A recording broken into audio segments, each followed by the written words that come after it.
Like many people, what I learned about money and finances from a young age came from what my parents taught me, and that can be good or bad. Luckily, mine was good. My parents taught myself and my sisters from a very young age about the importance of savings and not carrying too much debt and living within your means. When I was in middle school, I decided that I wanted a new bike, and my parents didn't think I needed one. And so they said I could get one, but I needed to buy it. And so I begged them for a paper route. And if you know me, my parents were very hesitant to allow me to do the paper route because that was very early in the morning, and I was not a morning person. But they gave in and they allowed me to do the paper route, and I saved my money and I purchased my first bike. And I'll never forget the feeling of walking into that bike store and handing over my hard-earned cash and coming back with a new bike. It was a feeling that I'll never forget, and hopefully something that I can pass on to my kids as well.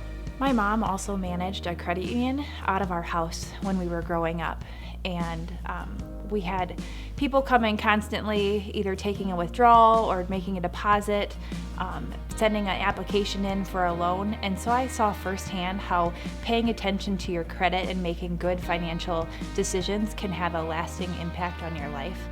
I got to see the inside scoop on some of the financial services as well, because although I met with some members and got to see the interaction that my mom had with them, I also got to meet with some auditors that came every year.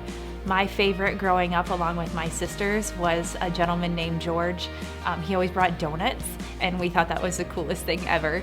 And then I got to stuff envelopes and put on stamps and see monthly statements get mailed out, and just kind of see the inner workings of how that credit union was run. That's where I first got interested in the financial services. So after I got my undergraduate degree, I decided to go on and get my master's. So I got my MBA, and I learned very quickly that financial services industry can be very one-minded down a specific road. You could be an insurance salesman, or you can sell investments. And that's why Cornerstone is just a perfect fit for me, because they pride themselves on taking the full picture of people's financial plans and well-being, and really making sure that all aspects work. Although just because you have one piece in place, if you think you're good on investments or savings, it doesn't mean that life insurance or your estate plan is also intact. And so that's why it's so important to work with a financial advisor that's going to take all 5 areas of financial planning and really make sure that all of the pieces work well together for you.